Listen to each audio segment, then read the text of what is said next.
Hi guys, may nagtanong sa aking tropa na si Jan Wilson. Shoutout sa'yo, Jan Wilson. Ang ganda ng tanong niya mga pre. Which one will lead you into a well-grown man, a good decision maker, and a self-made man? A. Make problem, find solution. B. Find problem, make solution. At ito ang sagot ko rito. B.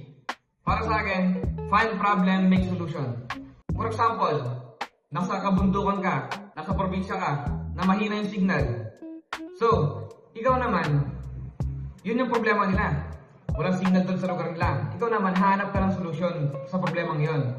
Pwedeng magtayo ka ng piso network, piso wifi, diba?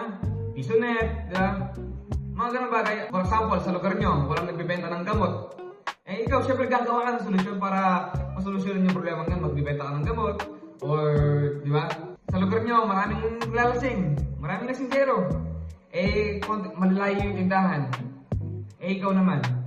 Gagawa ka ng solusyon para hindi na sila mapagod na bumili-bili pa sa labas, di ba? Magbenta ka ngayon ng alak. So, ang pinupunto ko dito, ang sagot dito ay find problem, make solution. Maghanap ka ng problema sa community nyo, sa lugar nyo, at gawin mo ng solusyon.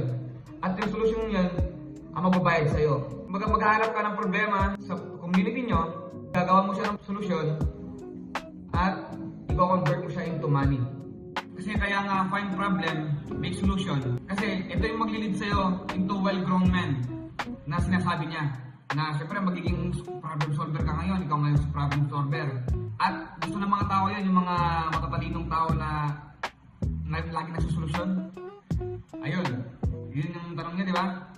Yun ang maglilid sa'yo into well-grown man kapag naghanap ka ng problema tapos nalagyan mo ng solusyon. Well-grown man ka na nun, and a good decision maker, syempre, good decision yung ginawa mo eh. Nagharap ka ng problema, ginawa mo ng solusyon. And a self-made man. Kahit hindi pa self-made into financial, basta makita nila na ganito mong mag-isip ito, ganito, nakakahanap ng solusyon to. Yun.